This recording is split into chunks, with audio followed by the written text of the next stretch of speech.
샬롬 사랑하는 새나 친구들, 여러분과 함께 월요일 말씀을 나눌 신현민 전도사입니다. 여러분 전도 열심히 하고 있나요? 저는 전도하면 제가 중학교 때 만나서 지금까지 함께하고 있는 친구 한 명이 떠오릅니다. 이 친구와 중학교 때 만나서 베프가 됐어요. 그런데 이 친구는 교회를 한 번도 가보지 않았던, 신앙생활에 있어서 전혀 관심이 없던 친구였습니다. 하루는 제가 전도해야겠다는 마음으로 교회에서 하는 찬양의 밤에 초대를 했어요. 친구한테는 뭐 하는지는 정확히 설명을 안 해줬죠. 제가 앞에서 찬양을 섬기는데 친구가 와서 앉아있는 걸 보고 너무 반가웠습니다. 예배가 끝나고 친구에게 인사를 하러 가자 친구가 제 발 앞에 침을 탁 뱉으면서 그러는 거예요. 자기한테 이런 종교 활동을 강요하지 말아달라고. 좀 충격적이죠? 그 이후로는 한 번도 친구에게 교회 가자는 얘기, 신앙적인 얘기를 해본 적이 없었습니다. 물론 매일 혼자 기도는 했죠. 하나님, 이 친구 하나님 만나게 해달라고. 그렇게 7년이 지나 이 친구가 중국으로 유학을 갔는데 가서 2개월, 3개월 만에 전화가 왔습니다. 유학 생활이 너무 외로워서 교회를 나갔다가 하나님을 만나게 됐다고. 할렐루야죠. 오랜 시간 기도했던 열매를 보게 해주신 하나님께 너무나 감사를 드렸습니다. 여러분도 전도의 열매를 경험해 본 적이 있으신가요? 함께 나눠볼까요? 오늘의 주제는 전도 왜 하나요? 입니다. 오늘의 말씀은 데살로니가전서 2장 1절에서 9절입니다. 형제들이여, 여러분 자신은 우리가 여러분을 방문한 것이 헛되지 않다는 것을 알 것입니다. 여러분도 알다시피 우리가 전에 빌립보에서 고난과 모욕을 당했으나 많은 반대에 부딪히면서도 우리 하나님 안에서 담대하게 하나님의 복음을 전했습니다.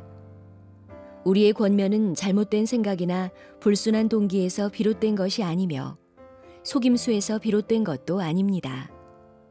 오히려 우리는 하나님께 인정을 받아 복음 전할 부탁을 받은 사람들로서 말합니다.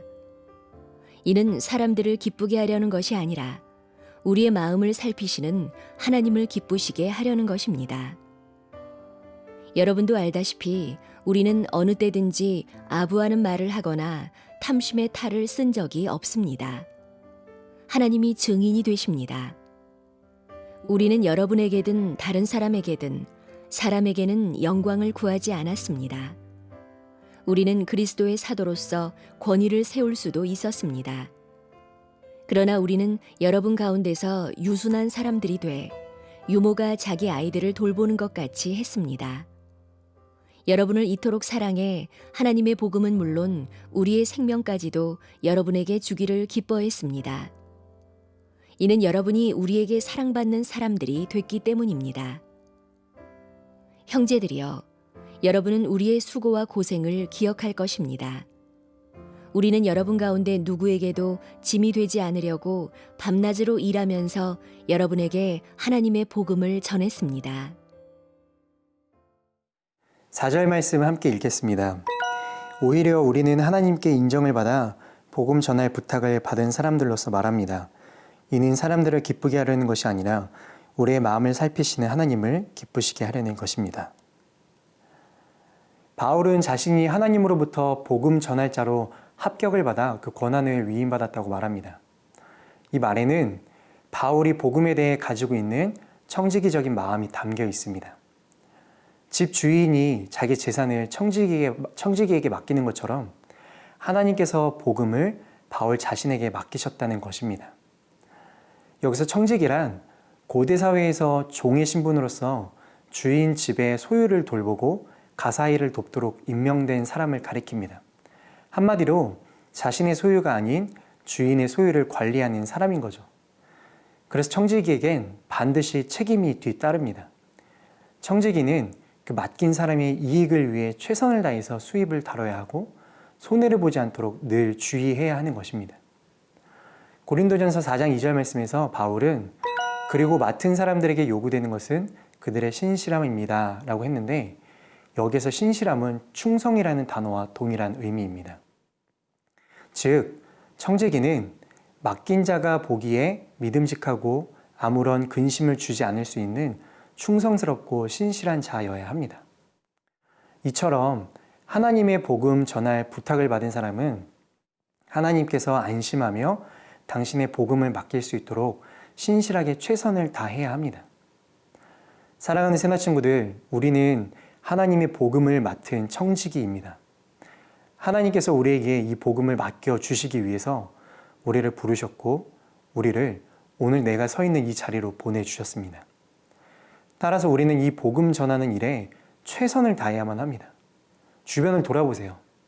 분명 내가 전도해야 할 친구들이나 가족들이 있을 거예요. 근데 우리는 그들에게 최선을 다해 예수님을 전해야 합니다. 전도는 우리가 마땅히 해야 할 의무입니다. 반면에 전도는 우리의 특별한 권리, 특권이기도 합니다. 왜냐하면 우리에게 맡겨진 전도의 의무를 다할 때 우리의 삶이 하나님의 기쁨이 되는 특권을 누리게 되기 때문입니다. 오늘도 우리의 의무와 특권을 누릴 준비가 되셨나요?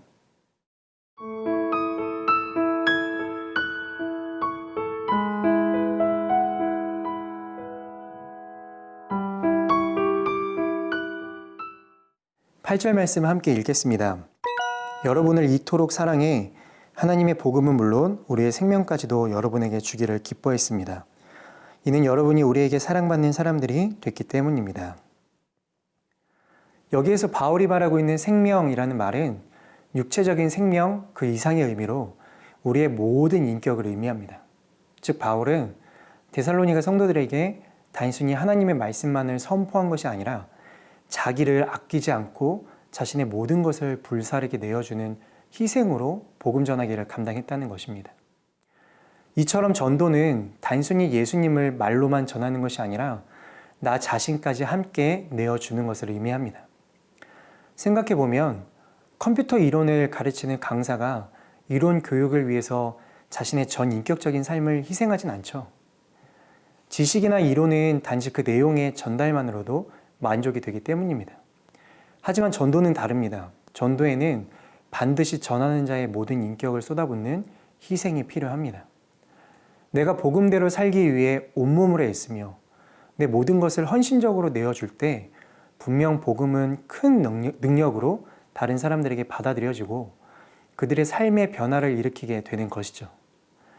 이것은 전도가 단순히 어떤 내용을 전달하는 것을 넘어 전 인격적인 삶을 포함하고 있기 때문입니다. 여름 내내 나무에 무성했던 잎이 가을이 돼 다 떨어지면 겨울 동안 그 잎이 썩어 다시 나무에 스며들고 이듬해 새롭게 찾아오는 봄에 무성한 잎들의 양분이 되어준다고 합니다. 사랑하는 새나 친구들, 우리가 전하는 복음에는 우리의 희생이 필요합니다. 전도하고 싶은 누군가에게 예수 믿어봐 라는 말뿐인 복음이 아니라 내 것을 희생하고 나누며 전 인격을 통해 참된 복음을 전하는 우리 모두가 될 수 있기를 소망합니다. 바울은 이렇게 고백합니다. 그러므로 나는 여러분의 영혼을 위해 내가 가진 것을 기쁘게 소비하고 나 자신도 다 소비할 정도로 희생할 것입니다. 내가 여러분을 더욱 사랑하면 내가 덜 사랑을 받겠습니까? 함께 기도하겠습니다.